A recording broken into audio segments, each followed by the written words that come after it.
said it was nothing, just lights in the trees, a trick of the frost, a ghost on the breeze. But I saw a mirror older than me, staring through time like it wanted to speak. The forest went silent, the world held its breath. Something was watching beyond life and death. We stepped through the green, boots breaking the seal, not chasing a light, but something too real.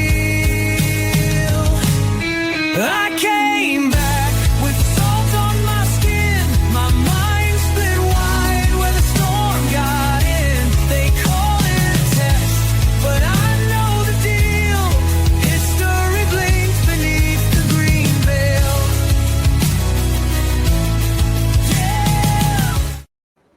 And I'll tell you, good evening, everyone. But I got to say, John, every time I hear that music coming into the show, the intro, I'm like rocking in the background. That is really well done.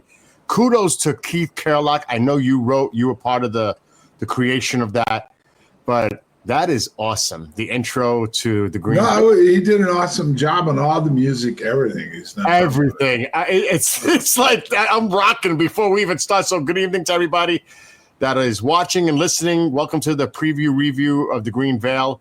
It's chapter 17 and 18. Wait till you guys see 18. I've seen it. Wow. And that's I don't want to give away any spoilers because we know how John is in the past. Not giving us not even a hint to Chris or I. Chris will be back next week. He's actually returning back from Florida from a police event because, he's all involved with that part of his life too. Happy Thanksgiving to everyone. We will not be live next weekend due to the holiday weekend. We'll be back the following weekend. And boy, oh boy, we're going to have a lot to talk about when we come back regarding Chapter 18. Chapter 18 really just lays it all out. I mean, it is profound. I suggest you don't just watch it once. Watch it a couple of times so you could absorb exactly what the heck is going on because I'm going to tell you, it's all building up. It's already building up with 17. You could see how everything is coming together. If you've been paying attention to this series, by the way, before we keep going, John, I just want to give credit because I just mentioned the content creator, Keith Kerlock. Make sure to check out his website, bcss.rocks. Also, Rose City Sound Project on YouTube. He's just doing tremendous work, and he is a big contributor to the series itself. And, of course, he wrote this. By the way, speaking of that, if you would like a copy of The Green Veil, actually, it's Veritas Obscura Echo Protocol. I hope I got that right, John? That's right. Okay. That is actually available for pre-order now, and it will arrive. You can receive it by Thanksgiving weekend. So you can get the entire series. It's in the form of. Is it available on Kindle as well, John? Or right now is it It's right now. It's available paperback and Kindle. Okay, so we're gonna just play a quick promo for that. Let's do that right now.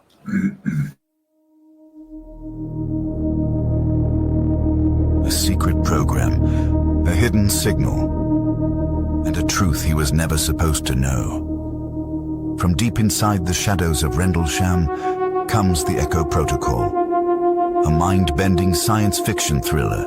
Get it now on Amazon. There you go. You want to add anything to that, John? Well, I mean, if you're dying to know what happens at the end, if you get it, you'll know. Oh. And trust me, 18 through 22 are very intense. They're going to be very intense.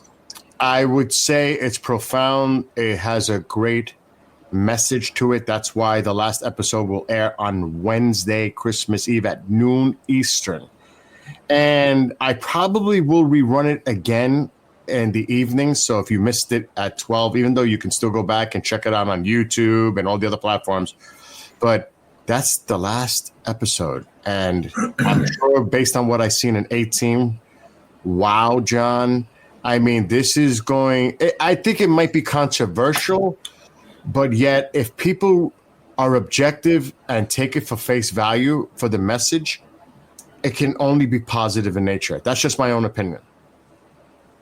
I don't know if you want to. I mean, if you think about it, Bill, without giving away the farm, we are really in the cuspus of a major change in humanity with what's going on with AI, how everything's are changing. They're laying people off across the country, engineers, different people that are involved. They're losing their jobs because AI is taking their place, and they're also not hiring right now because AI is making everybody's work more efficient, so they don't need to hire people to, they're able to do more workload. And we're just hop skipping away before AI could take over everything. And I mean, you're not going to think anymore almost. How many, have you used AI at all? Not really, but Okay. even though I don't use it purposely, does not mean that there are certain platforms that I use that aren't being manipulated, controlled, and obviously the algorithms, everything that we do.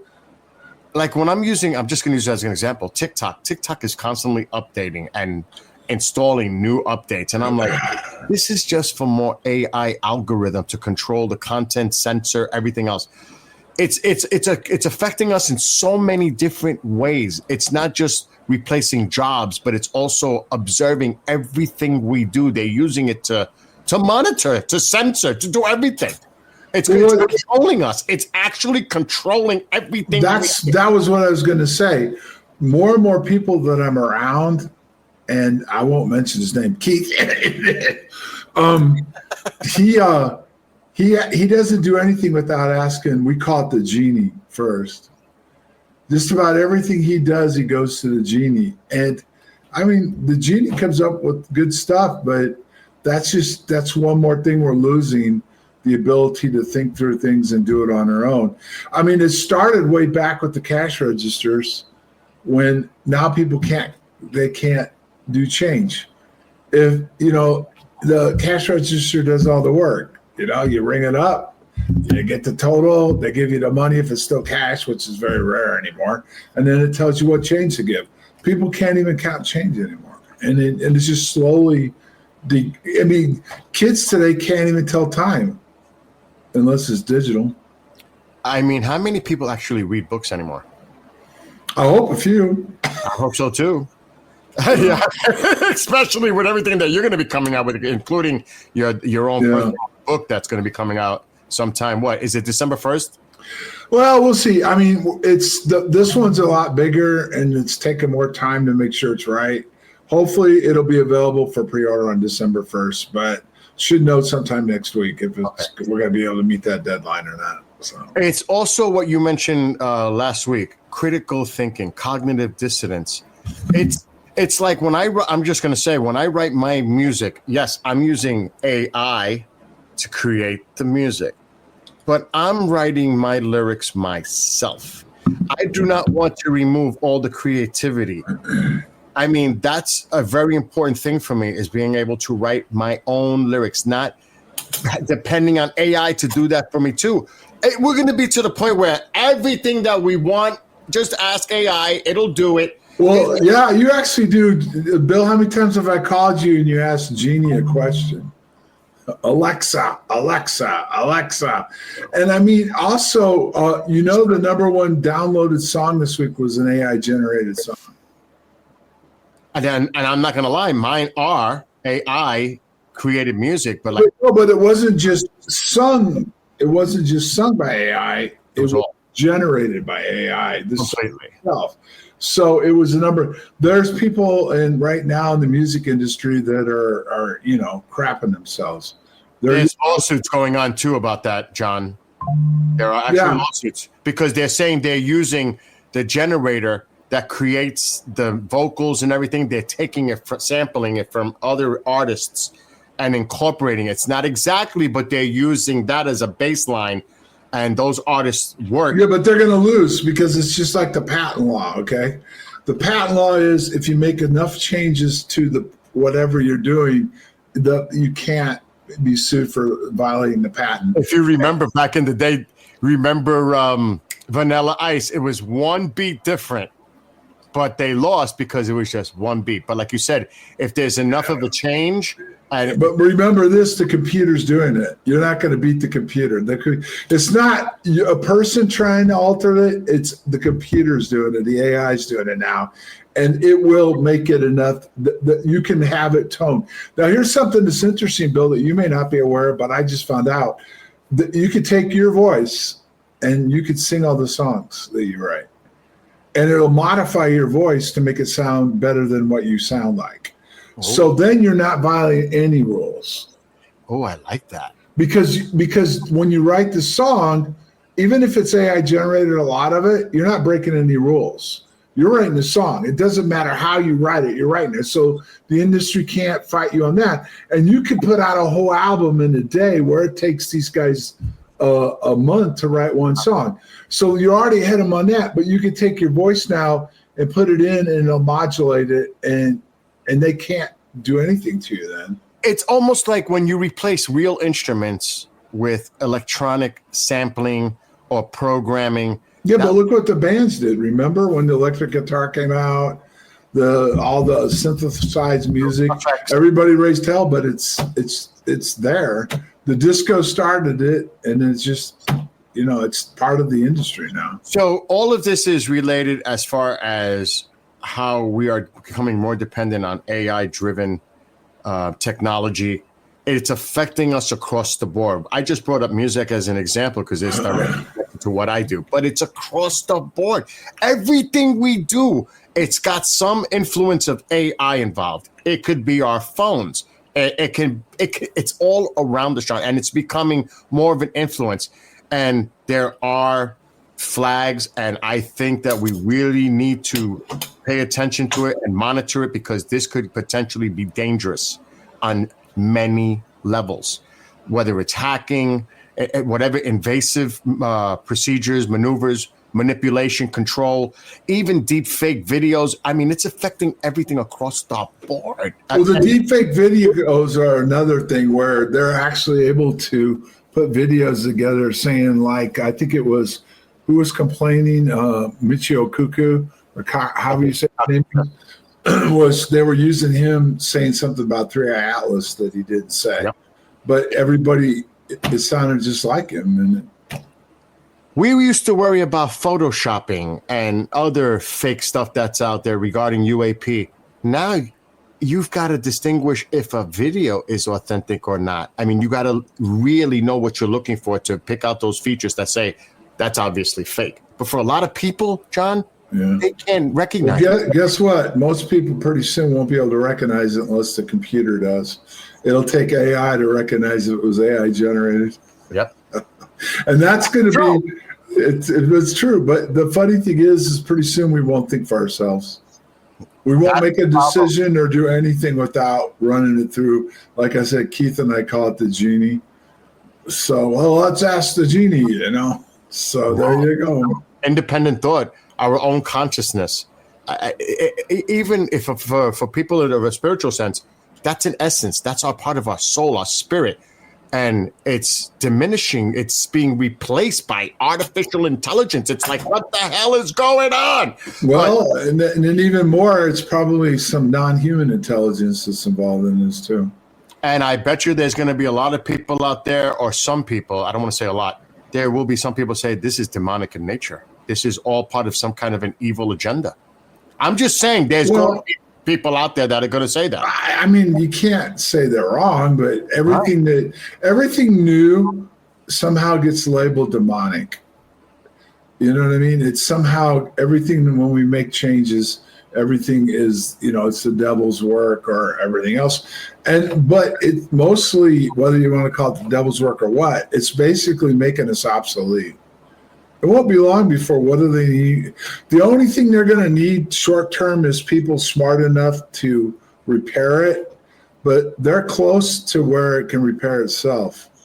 There'll be a robot or intelligence that'll come in and analyze it and be able to repair it.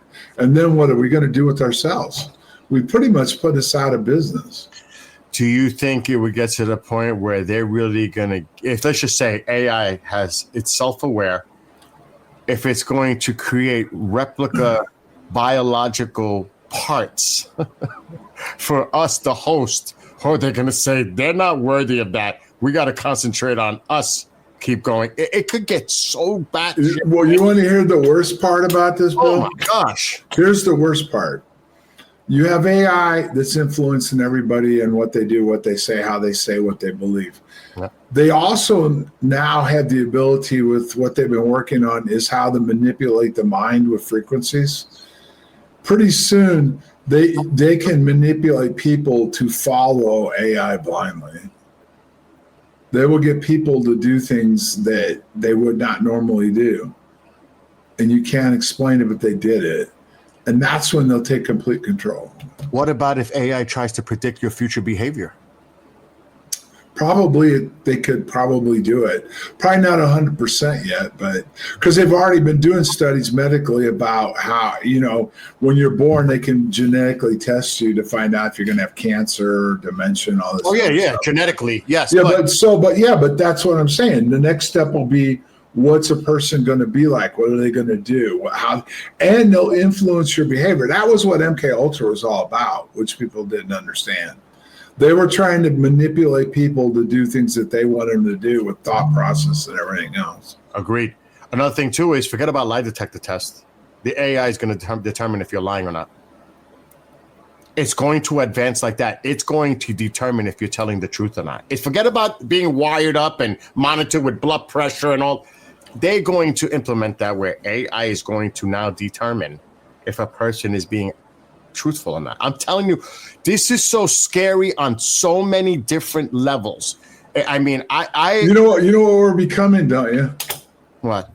We are the Borg. I knew you were going to say that. We are the Borg. Keith and I were talking about that earlier tonight. We are the Borg. Resistance is futile. Science fiction, sometimes it does become science fact. And even like the Terminator movies. I mean, Skynet. Yeah. A matter of fact, this earlier today, I stumbled. I was watching Tubi of all things, and I was watching The Day the Earth Stood Still. And I'm watching it. I watched that. That's becoming very popular lately. I didn't know if you knew that. With Three Eye Atlas, I'm like, here comes an interstellar, and they say it in the movie, an interstellar object coming out in the plane, passing Jupiter, and it's turning toward Earth, and it's going to land in Manhattan. I'm like, well, a lot of the speculation with Three Eye Atlas was similar to what I'm seeing in this movie, and then the message, it's all about Earth, and a message to those that inhabit the planet. It's either you turn your shit around and you straighten it out, or you're going bye-bye, and we're going to cleanse it, and we're going to start over because the Earth is going to be saved, but you're not, because you're the ones that are threatening the existence of all life on the planet, including yourselves.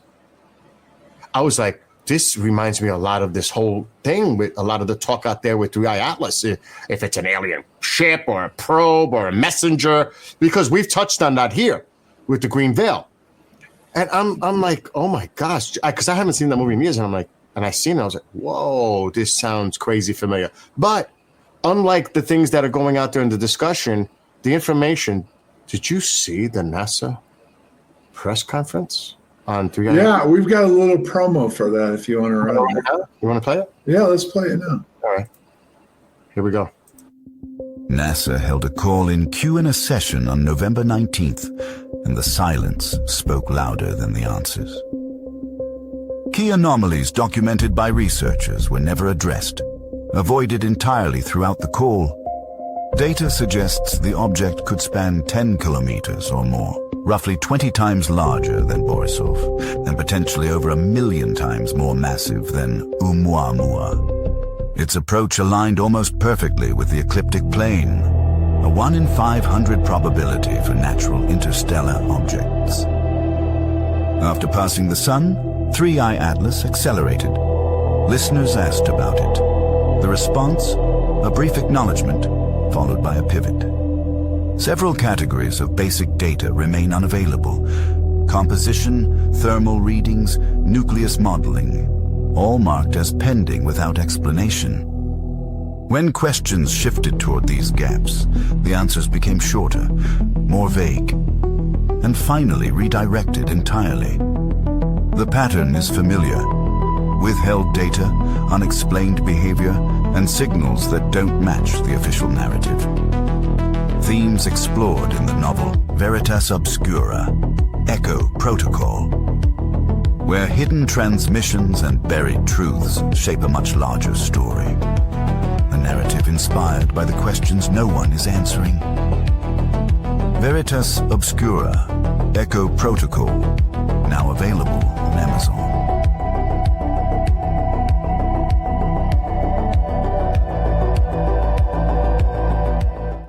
Now, though this is a fictionalized book, it's based on actual events that you experienced regarding Rendlesham. I just want to make that clear to everyone. But this also makes one think, maybe not necessarily about the instance of 3i Atlas that's going on now, but any future event. You have to wonder if, I'm not saying that this is extraterrestrial in nature or whatever, but when that eventually happens, would they even tell us? Because you could see there's lack of information even coming out with this. I was shocked and stunned after we were told, oh, the shutdown, we have to wait. Wait for what? Wait for the nonsense? Did they even talk about why they activated the protocol? And that's another thing. And in the movie, that's another thing. And the day they talked about putting that into place, that alarm, that whole thing, the Earth alarm. I was like, oh my gosh, dude. I just got to share the screen. I have to share the screen. This is what we got, okay? This is what we got. This is, and it goes from newest to oldest.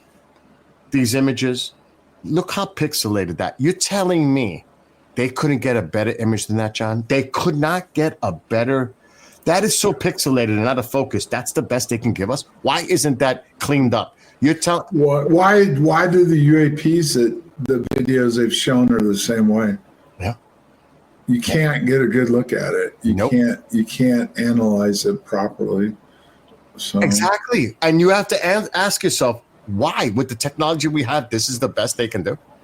Honestly, it's the best they're going to give us, but right. It's not the best they could do. Exactly. That's the best they're going to give us. And that makes you answer questions. Well, this is all in the date that it was approaching Mars or passing Mars or going near Mars right here. As it's exiting, you could see the dates. I mean, this is the hydrogen that it's supposedly giving off, the hydrogen atoms. But this is the best we can do, John. This is the best we can get from NASA. Really? It's the best we're going to get. You're right about that. I was like, this is BS. I can't believe we're supposed to accept this is the best they got. Of all the images they must have taken, this is what we get. Really? This is, I was livid. It was boring, number one. It was like lack of information. You could have fell asleep. At least I could have fell asleep while well, that's probably what happens when these scientists get on and stuff. They start getting technical. People start. Yeah, that's true. The terminology, it gets. So I was like, wow, we waited for all this time. We're approaching the end of November. This is October data, early mid-October. We don't have nothing. NASA has nothing else. Well, they do, but so do some of the other countries. The interesting thing is that supposedly sometime in December they're going to get another better look at it, but where those show us or not. But I mean, this all goes back to like the interview that was done on Fox on Friday night with David Grush. You know, he did his typical tap dance. There's things that I know I can't talk about. It's classified, or we'd have to go into a sealed room, and you don't have the clearance. They threatened my life. But what he did say that was interesting, which there is no evidence to support it right now, but even Brett Baer kind of scratched his head. He somehow thinks this administration is going to, based on he's working with Congress and everything, is going to be the disclosure administration. He said that this president knows more about it than any president has ever known. And he says eventually we're going to get some kind of answer, is what he felt. And this is what Grush said? Yep, on Friday night. Again, all the talk is talk until we see action. You know, no, I agree. You know, we have to see how this plays out. Now, we still have 3 years. of this administration. So there is still, I would think there is time, more hearings, etc. But I actually, I didn't watch it yet.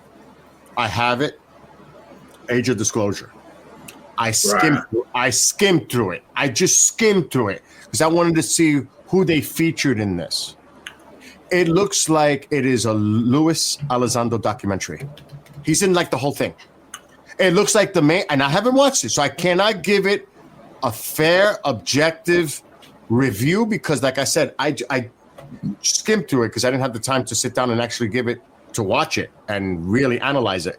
But I just skimmed to see who's involved, and I was like, it's the typical players. It's him and Mellon, Gary Nolan, and other supporting folks in this documentary. So remember though, this was filmed almost 3 years ago. And it looks like it's rehashing stuff we already know. Yeah, well, that was part of the aggravation that they delayed it so long. Most of what they had in it has already been out. It's not been put all together in one spot, but all the different things have come out one way or another. So that was one of them. And I mean, these guys, I don't really care because it started with TTSA. This started with To the Stars Academy. It's like that core.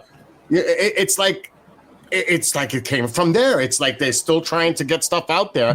That was the plan when TTSA got together, was to try to put stuff like media out there with Elizondo and Mellon, and then they branched off, and then they did something else, and then they got away from that, and now they're doing something else. It's like this was the whole objective all along. Right. What to do this and get it out there. But DeLong went rogue on them. That was part of the problem. And then the producer, the director, whatever, Farah was just on Joe Rogan. So he was on Joe Rogan Thursday or whenever Rogan's episode comes out. And so he was on there for how many? I think 3 hours, 2 or 3 hours.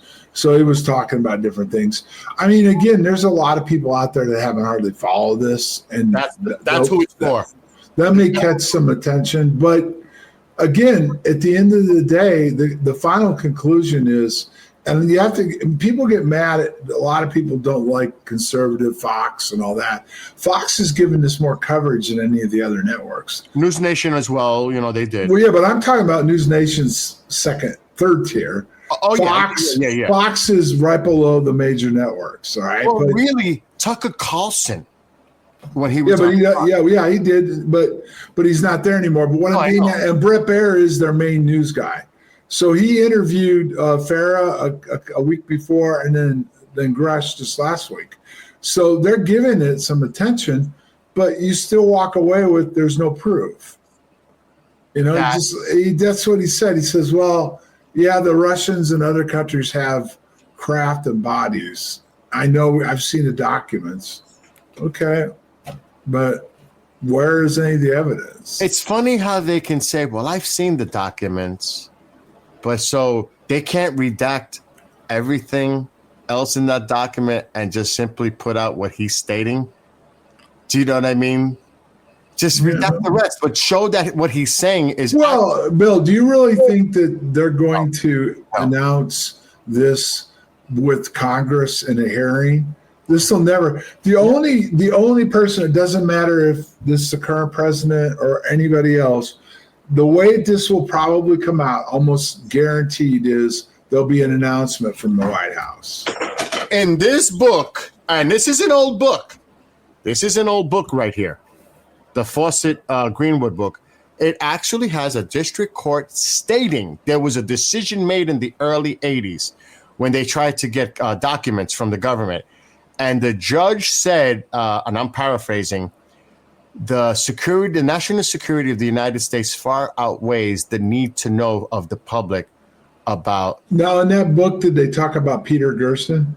I don't know. I don't. Well, I was going to just tell you, he was the UFO lawyer. It was during that time frame.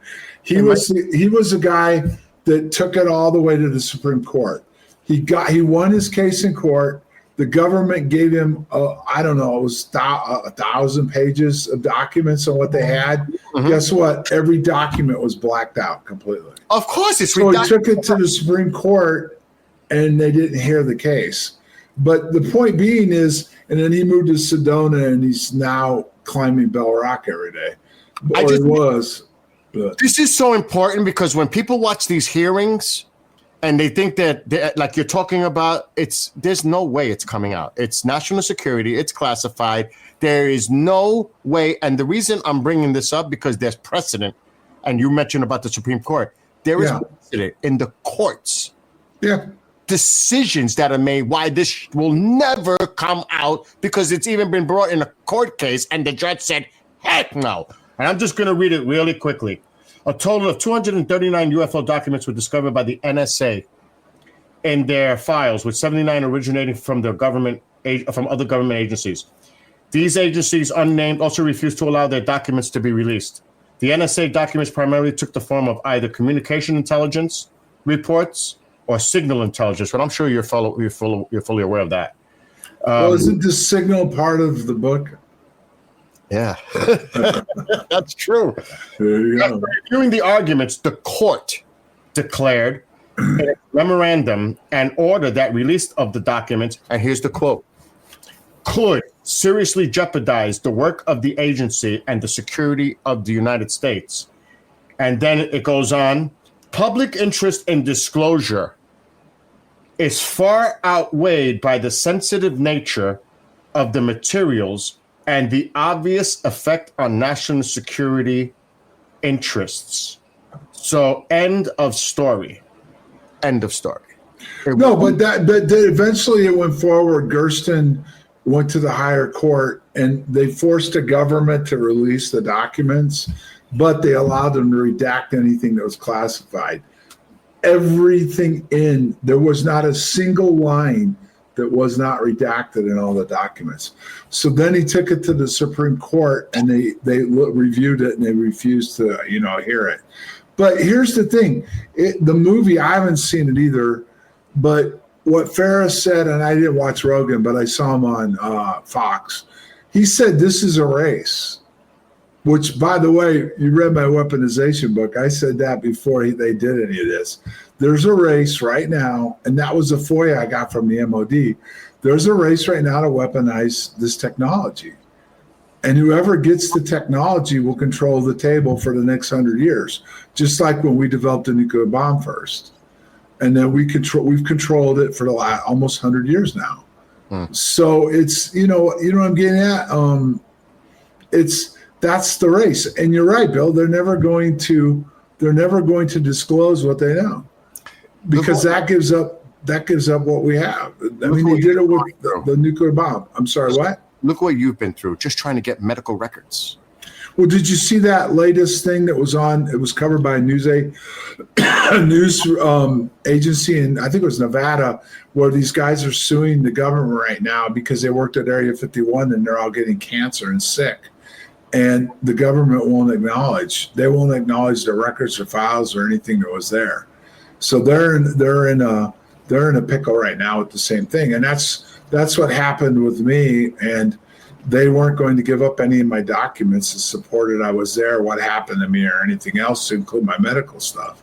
But that would reveal, John, what they were actually doing and the side effects, the ramifications of whatever they were testing or experimenting on or developing, because it would reveal that. They would have to say, well, it was because of this that these individuals fell ill and got sick. We were working on this. They're never going to reveal. There's no. Well, yeah, that's true. But one of the interesting things about my stuff that came out, which most people, well, it actually shut Above Top Secret up. It was an interesting thing. After I got my settlement, we announced it at Open Minds. We said the government admitted by de facto that UAPs are real. And that was it. As far as I was concerned, I got what I asked for. And I was veilingly warned, and I'm not trying to sound like Koresh. I wasn't like threatened physically I was going to die or anything, but they sent me a letter, and they said, we've taken charge of your case. We're going to treat you for it. All the documents and FOIAs that you've put out there, we're not going to answer. The case is closed. We're not going to answer your questions. and they'd already broken the law by refusing, within the time frame of the FOIAs that were put in. Some of them were by government agency, including Senator McCain's office. They completely ignored mine, McCain's, and the state agency that was involved in my appeal. So they said, we're not going to do it. The case is closed. We're taking care of you. Move on. And that's exactly the message the VA gave to Cheryl Bennett. It's over. There's nothing more to discuss here, nothing more to see. He was injured in the line of duty at the event. We're going to take care of him. Let it go. So, okay, it doesn't take a genius to read through the lines what the government was telling me. Well, Christopher Green wouldn't let it go. And he actually wrote some of what later was classified in a letter that he gave to me to give to the VA, which started my procedure for the surgery to get the treatment and then led partly to my settlement. He put some of that in above top secret. He laid exactly out what was going on, and he even said what happened to me was tied up in SAP programs. Even more. Need to know. But he said that came from a CIA guy now.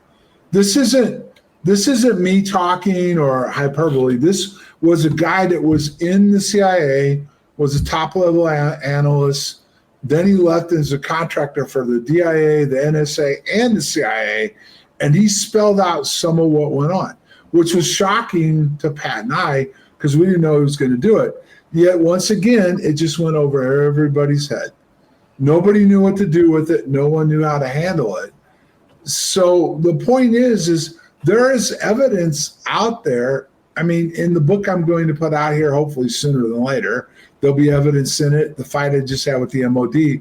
But even in the Green Veil, like Chris was saying and you were saying, I'm talking about real technology in this book. All right. This isn't made up technology. This is real stuff. Before you continue that, hold that thought, because I was just going to attach it to what you mentioned just a few seconds ago. First of all, thank gosh you had John McCain put the pressure and help get what you deserved and the coverage, because if he would have said, okay, that's it, I'm done. We're having a hearing about this right now. We're going to lay all this out. And you know that's what they wanted, because we talked about this before, that McCain would say, well, let's do a hearing on this. Let's bring it to a hearing. And that's when did you know he did, actually? Here's what happened. Most people aren't aware of this either, but it's real. And I researched it for the book because I didn't know the whole story behind it until pieces leaked out, and then I put it all together. First of all, when I went down and saw Hal Puthoff in November of 2014, before my settlement, I got to see a bunch of documents, and I was shown a bunch of stuff. Now, there was nothing on it that led me to believe it was classified material at the time. Okay. So I didn't break any rules as far as I was aware of at that point, and I never talked about him afterwards. So after I got my settlement in 2017, when the New York Times story broke, McCain turned around and held a hearing on what was all about. And the players that were involved with me came forward and went to his hearing, and they released those 38 DIRTS papers. Wow. Now, according to what I've been told, which again, there's evidence to support this, those were all, the papers that were declassified to the public were confidential. There were papers above that level, because you could go into clearances, you can have them written up to top secret, even an SAP program, but they dumb them down all the way down to confidential.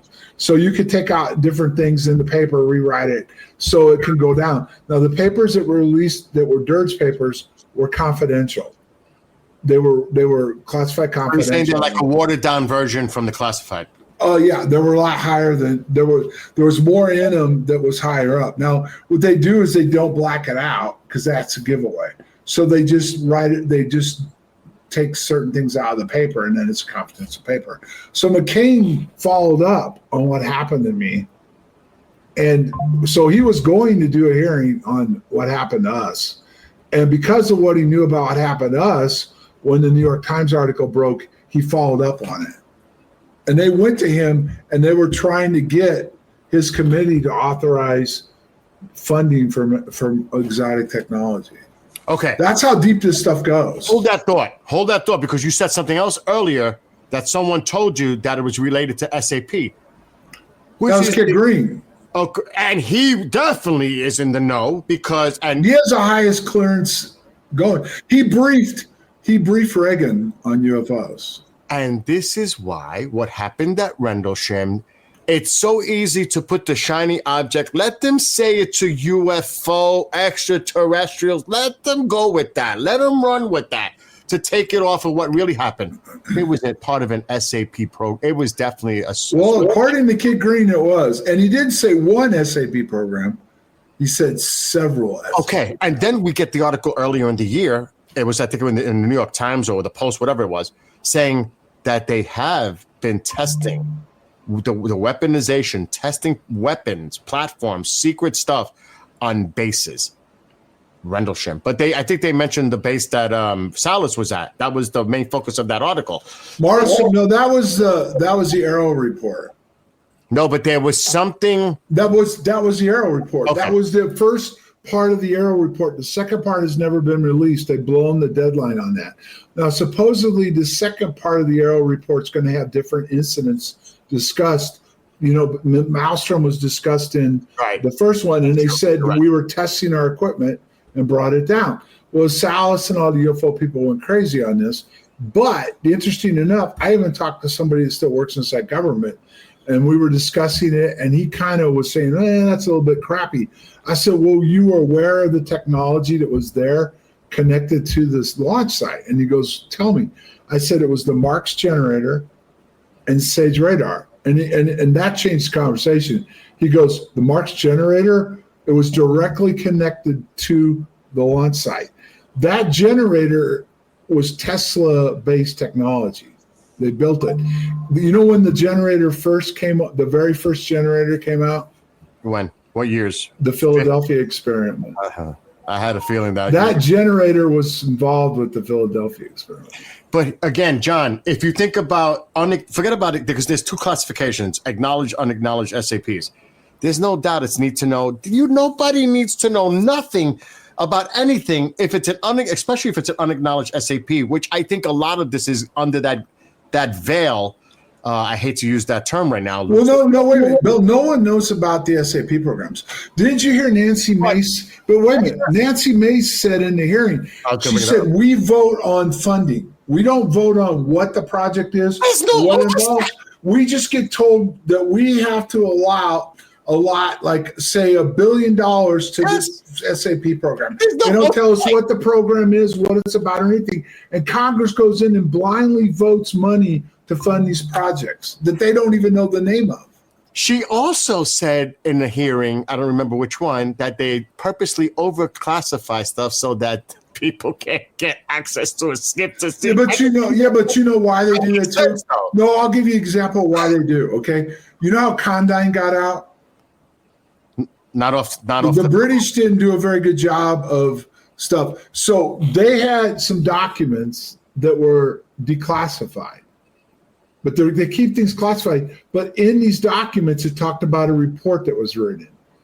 David Clark saw that and then inquired about the report. It didn't mention it by name, but he had them in a corner, and eventually they had to release a redacted content report.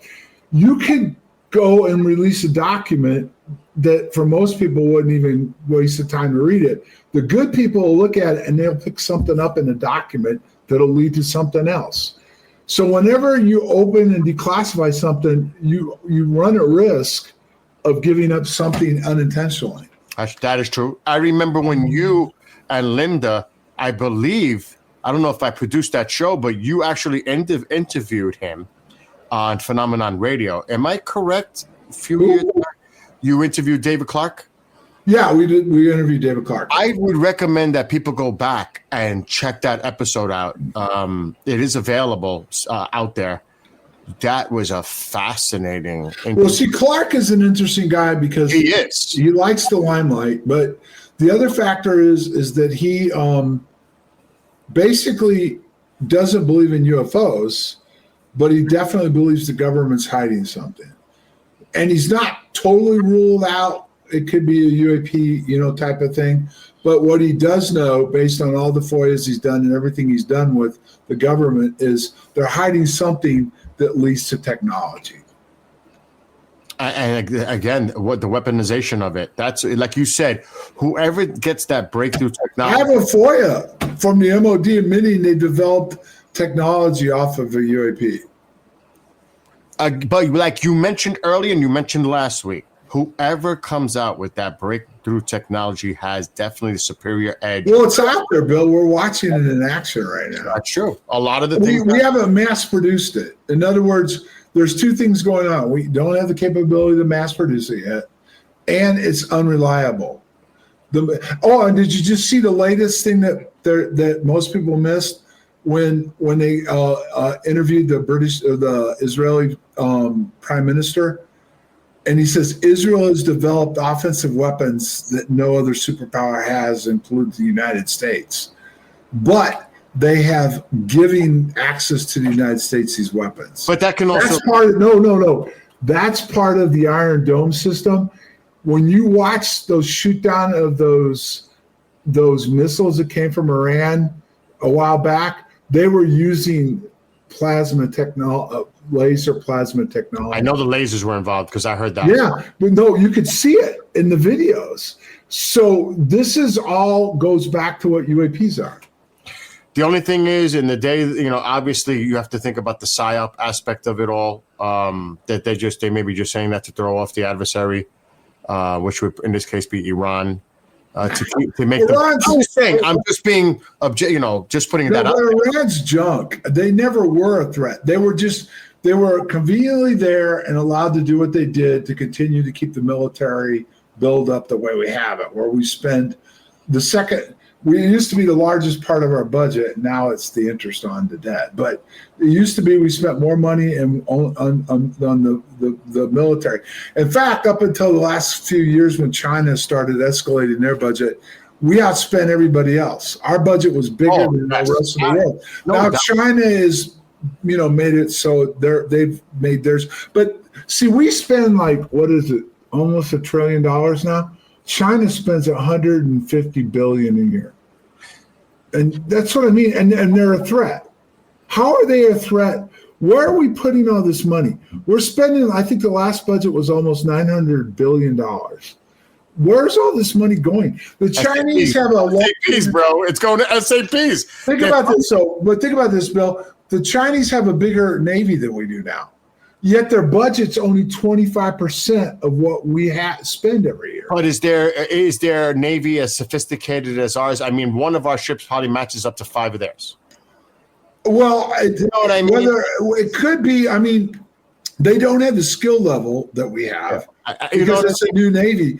But according to what you're reading, which I can't say is true or not, technology-wise, they're close to us. The only problem they have right now is they don't have that advanced NVIDIA chip they stole want. Intellectual property. How much of that goes on all the time? It doesn't matter how they got it. They have it and they can utilize it. Bill, it doesn't matter how you get it. If you have it and can play it in the game, it's a problem. So all I'm getting at, but they do this like, don't you remember the moon joke, the gravity joke with the Russians and the Americans? The Americans spent billions of dollars to figure out how to write in non-gravity, a pen. They developed a pen. The Russians used a pencil.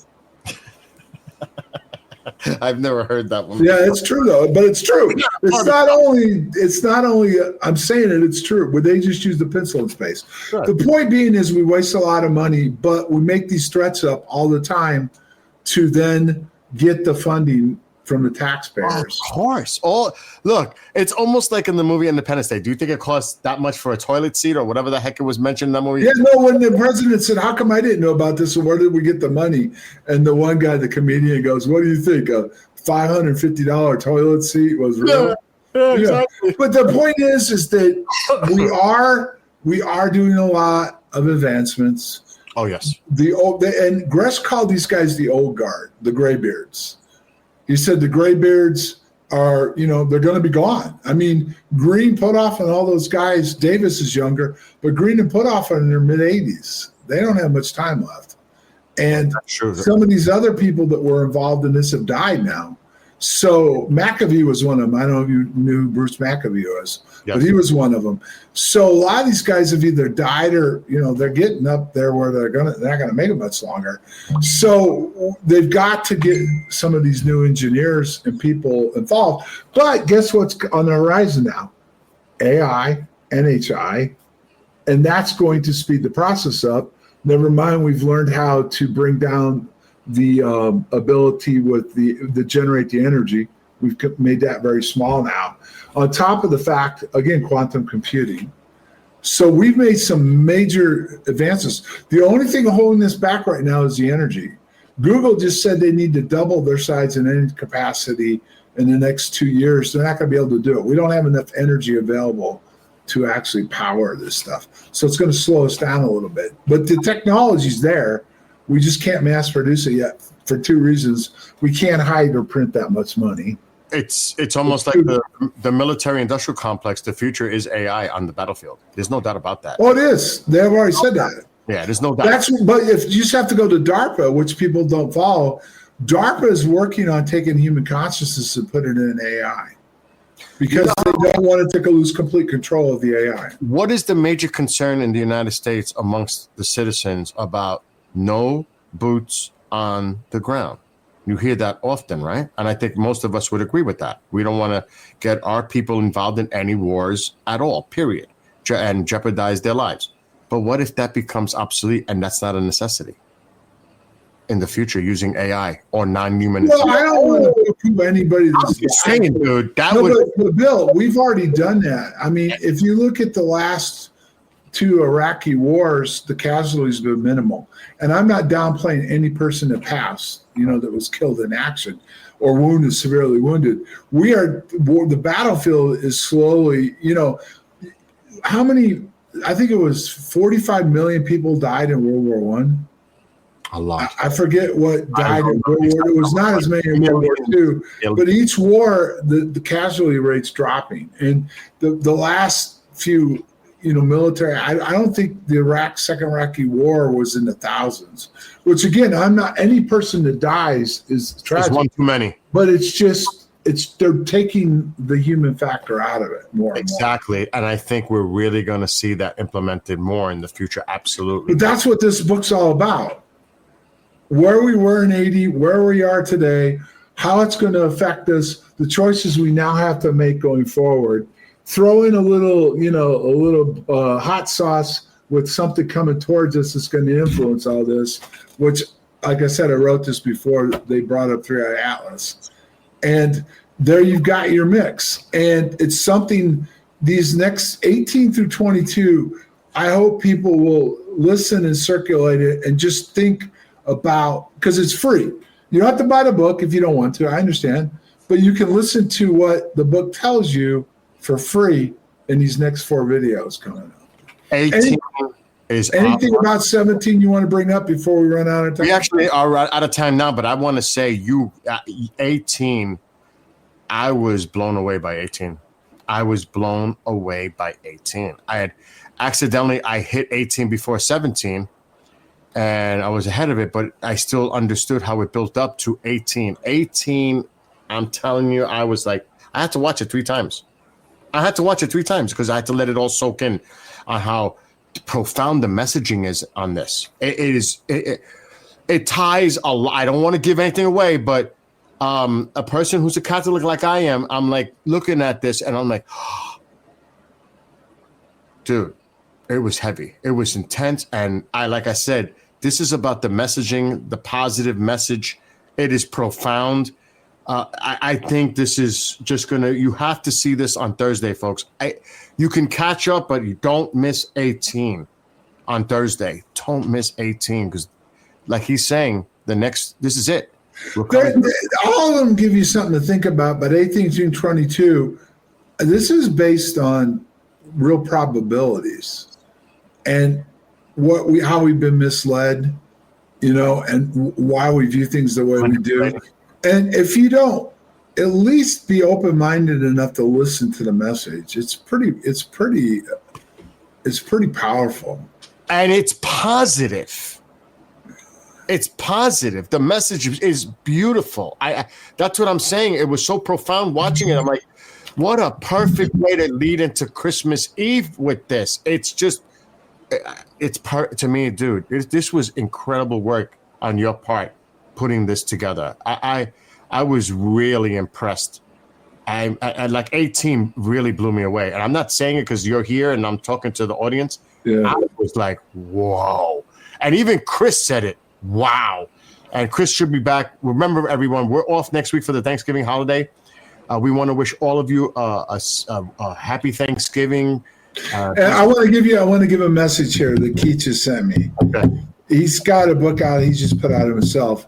But one of the things, the message is the real power struggle isn't political. It's technical. We are getting so advanced so fast that, I mean, the scientists themselves are having trouble keeping up. They're laying off engineers because they're no longer. Think about this. Google just laid off 1,800 engineers. These guys go to school for a long time, and they say we no longer need you because AI can do your job. Think about that. But think about that. 1,800 people just got laid off because I don't care if you had 100,000 people. The AI could do what 100,000 does in 5 minutes. Yes. Well, I mean, you know how long it takes to put a song together. 5-10 seconds. Well, a little longer than that, but you know what I mean. Because I got to write the lyrics, but the AI generates it in like 15 seconds. Yeah. You can't tell the difference. You can't tell the difference, folks. Think about this. The #1 downloaded song this last week was a country song that was AI. They said it was completely AI generated. It wasn't like an artist sat down and worked with it. They just said, create the song, create the lyrics, create the voice, make the song, and they downloaded, they put it out there, and it was the #1 downloaded song. That's incredible. And you can't tell. You cannot tell the difference. We have songs out there. You have songs out there. You cannot tell they're AI generated. Some of mine you can tell. Some of them you can't. Right. It's like that. It depends, on the vocal. But we're just in the infancy stages. Think about that. Yes. We're not. This is just the baby steps right now. It's just taking off. It's just starting. What do you think we're going to be in the next 2-3 years? For real. Exactly. Not just, and you're right, in just a couple of years. Forget about 5 years. Well, the only thing that'll slow us down will be the ability to generate the energy. Why do you think Trump's pushing so hard to control all the oil in the world and build all these power plants and forward nuclear energy? It's going to take, they've got these small nuclear reactors. They're building them down. They're going to put them down the road from where I am, 50 miles from here, Clinton. 5 of those reactors are small, will double the capacity of the one nuclear generator they built back in the 70s. 3 Mile Island is coming back. Yeah, but that's the old. It's with new technology, but it's the big stuff. They've got these little portable. I know what you're saying, but and some of these companies are going to put them off the grid. The energy is the thing that's going to slow us down a little bit. We're going to lose ourselves if we're not careful, and that's this profound message. This 18 through 22. So if you listen to it and you like it, send it to your friends. People need to start thinking before it's too late, because if we don't, we're going to lose our soul. Science will dominate our soul, which is what faith is. Our soul ties to faith and beliefs. And if we let science overcome that, we're done. We're doomed. We're no longer a human. Human is the way we were born and supposed to function. I can't think of a better way to end the show than on that note. Everybody, happy Thanksgiving. We'll see you in 2 weeks. Happy Thanksgiving, everybody. And make sure to check out Chapter 18, The Return Field, on Thursday. Don't miss it. I'm telling you, don't miss it, because it's like, this is it. This is it. 18 through 22. Yep. All right, everybody. Have a great night. Have a great holiday, and we'll see you in a couple of weeks. Till then, on behalf of John Burroughs and I, good night.